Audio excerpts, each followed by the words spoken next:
Assalamualaikum warahmatullahi wabarakatuh. Selamat pagi semuanya. Perkenalkan, nama saya Febriani dari kelas X2H dan NPM saya 2021 12 500 709. Dan di sini saya mengerjakan tugas mandiri untuk membuat video. Silakan dinikmati. Culture shock in Australia. Abortion is legal. Anda, aborsi adalah tindakan yang legal di negara Australia dan negara barat lainnya. Tapi di sini saya hanya akan membahas tentang tindakan aborsi di dua negara, yaitu negara Australia dan Indonesia. Seperti yang saya bilang tadi, tindakan aborsi adalah hal yang legal. Ini telah sepenuhnya didekriminalisasi di semua yurisdiksi, dimulai dengan Australia Barat pada tahun 1998 dan terakhir di Australia Selatan pada tahun 2021. Di Australia, aborsi adalah tindakan legal di seluruh negara bagian. Pemerintah melegalkan aborsi setelah mencabut undang-undang pelarangannya yang telah berlalu selama 119 tahun. Pada 2021, Australia Selatan merupakan negara bagian terakhir yang membatalkan larangan aborsi dan membuat prosedur hukum yang sama bagi tindakan ini di seluruh Australia. Aturan aborsi di Australia, kawasan ibu kota Australia, sempat dianggap kriminal sebelum akhirnya diperbolehkan sejak tahun 2002. New South Wales dianggap ilegal, tapi di tahun 1971 aborsi diperbolehkan jika dokter yakin ada alasan ekonomi, sosial, atau medis sehingga perempuan tak bisa lanjutkan kehamilannya. Australia Selatan, aborsi legal jika dilakukan sampai 28 minggu konsepsi, asalkan kesehatan ibu atau kecacatan janin terjamin.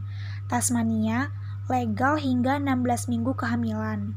Queensland dianggap sebagai kejahatan di bawah undang-undang, kecuali jika kehamilan menimbulkan dampak pada kesehatan fisik dan mental ibu.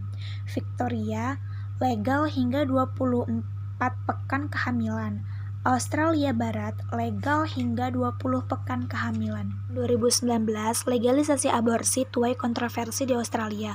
Parlemen negara bagian New South Wales, Australia memberi suara untuk mengeluarkan undang-undang yang melegalkan aborsi, dan banyak pihak yang menentang perubahan hukum New South Wales yang kontroversial memicu perdebatan sengit. Reformasi telah sangat ditentang oleh beberapa aktivis kelompok agama hingga anggota parlemen yang mengajukan keberatan, terutama mantan Perdana Menteri Australia, Tony Abbott, adalah lawan vokal RUU tersebut, termasuk salah satu orang yang menolak hukum aborsi untuk direformasi karena kepercayaan pribadi mereka dan kekhawatiran mengenai aborsi jangka panjang, serta pemanfaatan aborsi untuk alat memilih jenis kelamin anak yang ingin dilahirkan. Tetapi amandemen terakhir pada akhirnya membujuk beberapa anggota parlemen yang konservatif, dan RUU itu mendapat dukungan dari partai lain.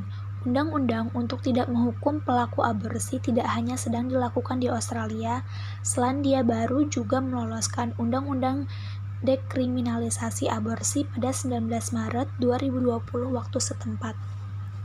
Australia juga membuat undang-undang zona aman bertujuan untuk melindungi perempuan Australia yang ingin mengakses klinik aborsi.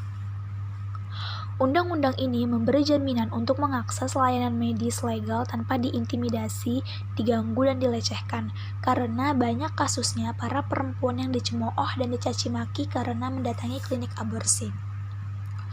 Aksi protes dan demonstrasi di luar klinik aborsi tidak akan diperbolehkan lagi di seluruh wilayah hukum Australia. Mereka yang tetap melakukannya terancam hukuman penjara. Zona aman itu akan mencegah siapapun melakukan protes dalam jarak 150 meter dari klinik aborsi dan akan berlaku 24 jam sehari, 7 hari seminggu. Tentunya tindakan aborsi ini harus memenuhi syarat prosedur yang ada sesuai dengan wilayah tempatnya tinggal. Pasangan seksual seorang wanita tidak diharuskan untuk diberitahu tentang aborsi, dan pengadilan Australia tidak memberikan perintah untuk mencegah prosedur tersebut, bahkan jika pemohon adalah ayah dari janin tersebut. Tidak ada masa tunggu yang dikenakan untuk melakukan aborsi.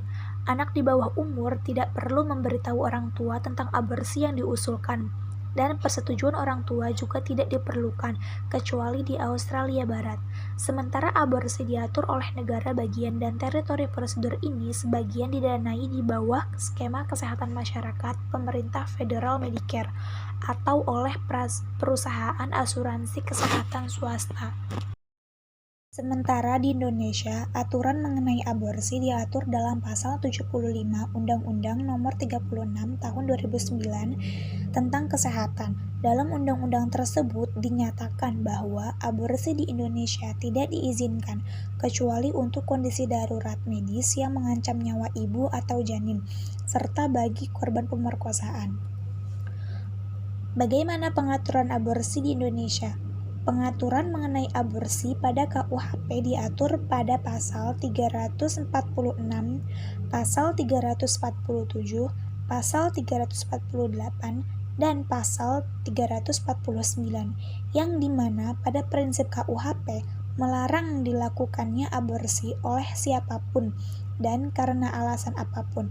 Artinya, KUHP menutup celah akan tindakan aborsi di Indonesia. Apa efek samping dari aborsi?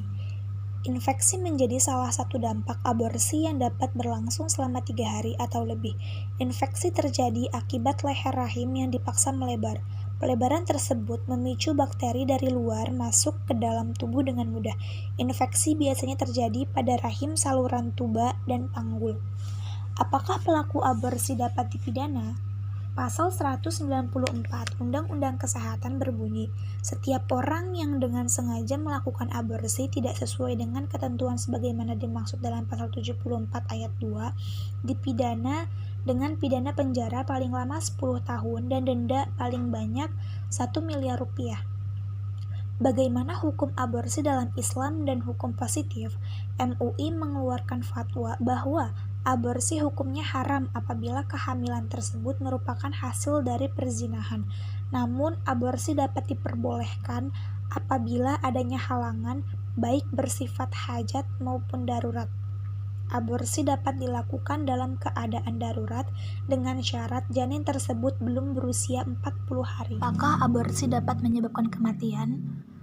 Efek samping yang umum dan bisa segera muncul pasca aborsi termasuk sakit perut dan kram, mual, muntah, diare, dan bercak darah. Di luar ini, efek aborsi dapat menyebabkan masalah yang lebih berbahaya. Sekitar 10% pasien aborsi menderita komplikasi segera, dan 1/5-nya termasuk kasus yang mengancam nyawa. Islam tentang aborsi.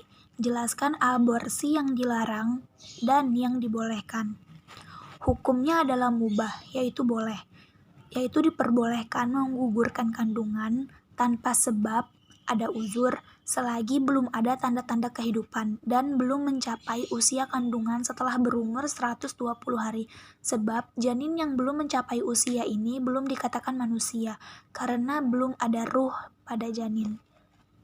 Baik, jadi kesimpulannya adalah setiap budaya pada negara atau wilayah itu berbeda. Jadi, kita harus saling menghargai. Jangan mencemooh budaya orang dengan alasan budaya mereka adalah tindakan yang buruk. Padahal buruk di mata kita belum tentu buruk di mata mereka. Jadi, ayo saling menghargai saja. Kemudian, untuk masalah aborsi itu menurut pemikiran saya pribadi adalah benar-benar tindakan yang buruk. Karena kita tidak boleh menghilangkan nyawa yang bahkan belum lahir ke dunia, kecuali dalam keadaan darurat. Seperti nyawa kita terancam. Kemudian, aborsi juga banyak efek sampingnya. Jadi, mari jangan dilakukan apabila tidak ada halangan sama sekali atau tidak ada alasan yang darurat. Baik, terima kasih untuk semua yang sudah menonton video ini. Saya mohon maaf apabila ada kesalahan. yang disengaja ataupun tidak disengaja. Wassalamualaikum warahmatullahi wabarakatuh. Oh iya, jangan lupa like, komen, dan subscribe.